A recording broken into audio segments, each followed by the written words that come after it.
When some hotshot at UPS saw this, he must have said, "What the hell were they smoking?"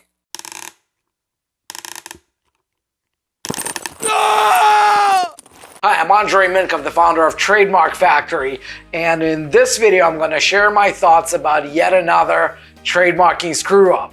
This time around it's UPS suing a cannabis group for trademark infringement. I'm going to start by reading the article, and you can always find the link in the description below. The UPS sues cannabis group United Pot Smokers over trademark infringement. Global logistics monstrosity United Parcel Service, better known by the infamous abbreviation UPS, is going after a rinky-dink cannabis firm called United Pot Smokers for federal trademark infringement. The case, which was filed with the courts just last week, could end up being a cautionary tale for other cannabis operations out there borrowing familiar logos and other copyrighted materials to promote their own goods and services, as if they need this case to know that it never ends well. Alright, let me just keep reading. The overall message coming from the big dogs of American industry is, hey pot peddlers, get your own identity or suffer the consequences. Boom! Exactly that. Alright, the complaint, which alleges that United Pot Smokers, owned by Brendan and Miami Kennedy, has blatantly ripped off the UPS shield logo, was recorded in U.S. District Court for Central District of California on February 13th. In it, the plaintiff suggests that United Pot Smokers, a medical marijuana company, is operating several websites, including ups.green and ups420.com, that are branded with imaging that closely resembles the ones used by UPS since it was founded in 1909. Okay, but this ripoff goes far beyond just the logo, according to the complaint. The United Pot Smokers websites describe themselves as being a nationwide logistics expediter and operational courier, and employs the use of a variety of additional language that mimics the popular delivery service. The United Parcel Service is concerned that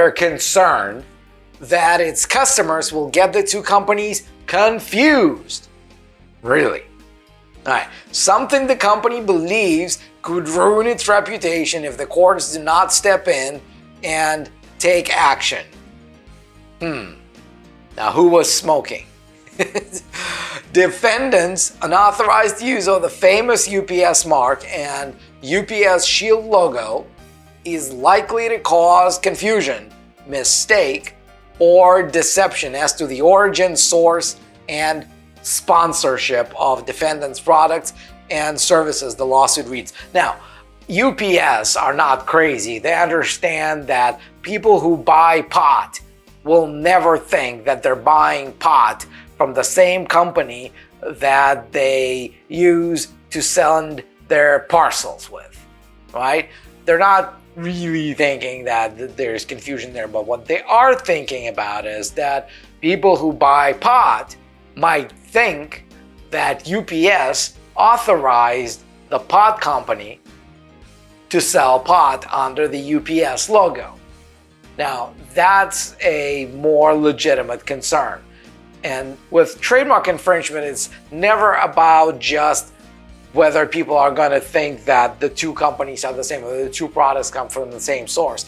It's also whether one product people may think is affiliated, sponsored by, or licensed by the first company. So that's exactly what UPS is going for here. All right, so they say this has harmed and is continuing to harm UPS's valuable reputation and goodwill with respect to its UPS family of marks, it continues, as consumers are likely to associate defendants' illegal activities with UPS. This association is likely to dilute the UPS mark and UPS Shield logo through both tarnishment and blurring. So there's another part of trademark infringement, which is dilution of the brand, right? Even when everybody understands that the products come from the same source, and when they understand that there's probably not a license agreement between the parcel service and the pod company, there's also a risk of somebody else tarnishing your brand in a completely unrelated industry, tarnishing your brand so that your brand loses value because of that, without really the new company, the newcomer, trying to build legitimate brand around that. So that's what UPS is claiming. Although it might seem petty for UPS to pursue a complaint against the United Pot Smokers organization, this is just how business works in the real world. No company can use logos from other businesses without permission. Duh! As it stands, marijuana is now legal in over half the nation for medicinal and recreational use, which allows cannabis companies to operate legitimately under state law. But in doing so, they must also adhere to the same copyright and trademark laws as any other arms of legitimate commerce. So swiping the logo from one of the largest logistics companies in the United States was probably not the best move by United Pot Smokers. Perhaps they thought they would fly under the radar, but legal experts say now is the time for cannabis operations to start paying more attention to this detail.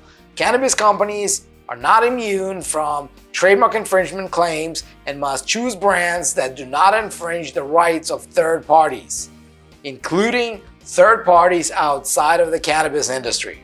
UPS is asking the courts to permanently prohibit United Pot Smokers from using its logo for any reason in the future. The lawsuit is also seeking financial compensations for damages and legal fees. Before adopting a new brand name, we recommend consulting with an experienced trademark attorney, and we also recommend having them perform a trademark clearance search to ensure your brand won't be infringing any existing registrations. Now, this is not just about pot. It's about any business. If you're starting a business, make sure you get a trademark attorney to do a search for you to check if the brand you came up with is trademarkable, because if it isn't, the best case scenario, you're just building a business with a brand you can't own.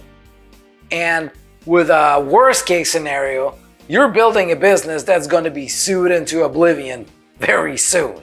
So it's always a lose-lose situation if you don't do that. Now, you can finish reading the article yourself, but here's a couple of comments that I wanted to make. First of all, the website of the pod company is already down. So they saw the lawsuit and they did the only reasonable thing they could do: surrender, right? Good for them. That's probably going to save them a lot of money and a lot of time. That part is good. Now, here's the real interesting part, because we see this happening more and more and more. People try to openly rip off big names, big corporations, big multi-billion-dollar companies. And sometimes they get away with them and sometimes they don't. So really the question for them is, will they be caught before or after they make enough money to pay for all this nonsense? Will they be caught and forced to rebrand before or after they've generated enough publicity and enough money to profitably transition into using other brands? And I find it repulsive that some companies would actually do that. They would try to take a free ride on a reputation of a very established company and just try to gain some notoriety around that. It's not the way it works. It's not the way it should work, at least. And really a sad situation when we see more and more of this today done openly.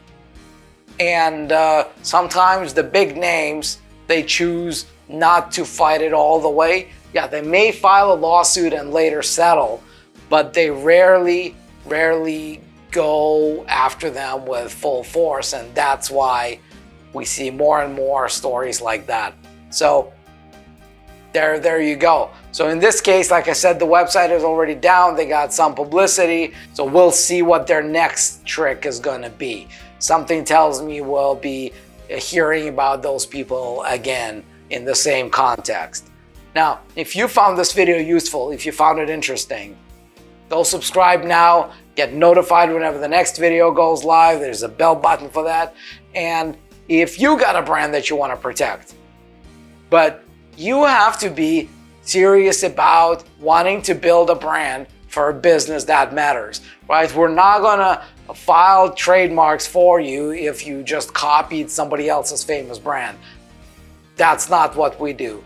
We're in the business of helping you create a brand that matters and allow you the tools to protect that from being stolen by somebody else. So if that's you, go to trademarkfactory.com, book a call with one of our strategy advisors, and we'll take it from there. And until then, I will see you in the next video.